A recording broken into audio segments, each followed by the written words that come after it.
Welcome back, my friends. Learn more about a ministry dedicated to women who fall victim to human trafficking, prostitution, and addiction.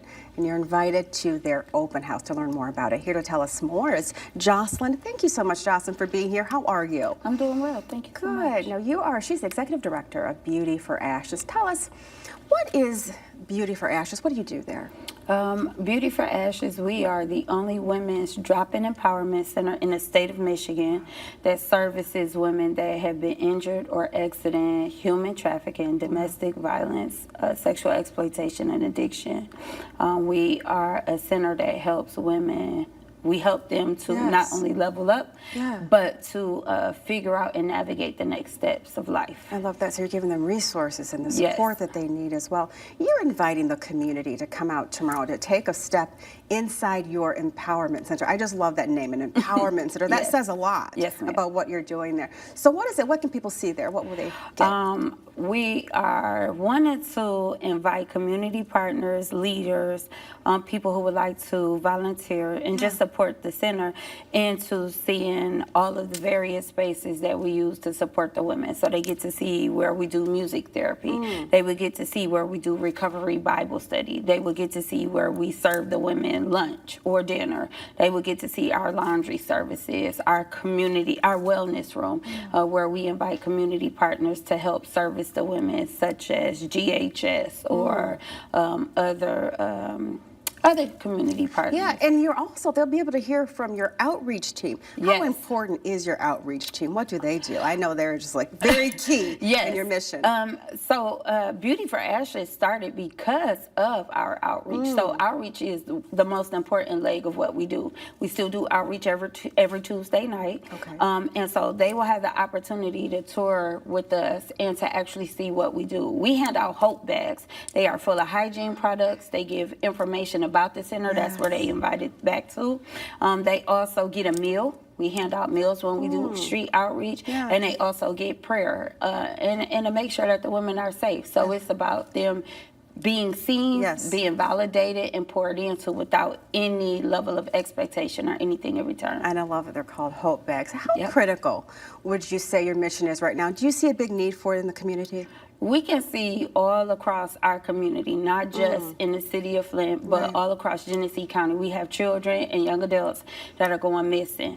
Not just, it used to be that the face of trafficking was just young women. We are seeing more and more that we see young men. It's important to bring awareness to the dangers of human trafficking and sexual exploitation. But one of my assistants, she always makes a point of pointing out that almost every human trafficking, almost every victim of human trafficking has used drugs, but not every drug addict has been human trafficked. There's a crossroads, and unless we bring awareness about how substance abuse and human trafficking and sexual exploitation, they work together, we will see people, young people, continue to slip through the cracks. It is a big problem. It is for everyone in the community. We all need to be very vigilant about that. So how can someone help and join your mission? What can they do? How do you need help from the community? Well, first off, Beauty for Ashes, we're not owned by any agency. We're not supported by like the government or anything like that. So it's important to know that people can donate. They could donate using our website, which is www.beautyforashesmi.org. They can volunteer to bring lunches because we serve the women when they come in our center Monday, Wednesdays, and Fridays. They also can shop off our Amazon cards, our Amazon list. They also can they volunteer? Do you need volunteers? We do. I was going to say, that is the biggest part of what we do. We need volunteers because our staff, everybody who works with us, they volunteer. They have to have a heart for women, a heart to love, a heart to serve, even when they get the bad attitude. Because these women, they are in a place of transition. They've been through a lot. They've been wounded, and so they need people to be consistent in how they love them and show them Christ. And help them heal. Yeah, so that's the most important thing. I love it. Well, thank you so much. Thank you for having us. Thank you for what you're doing. You're helping so many people in our community? We definitely have more women that we are seeing on the other side of Yeah. recovery, which is why we need safe places for our women to go to. So we want partnerships. Yes. We don't want to reinvent the wheel. We want to be able to identify spaces Yes. that are doing the work well on the other side, like that. NAs, Yes. other support systems, Right. where we could funnel women and tell them this is where you can go so that they can build healthy community. We don't need to be all the things. We just need to know where the things are. You are definitely on a mission, and we appreciate you. Thank you so much. Of course. We're going to have all this information on our website,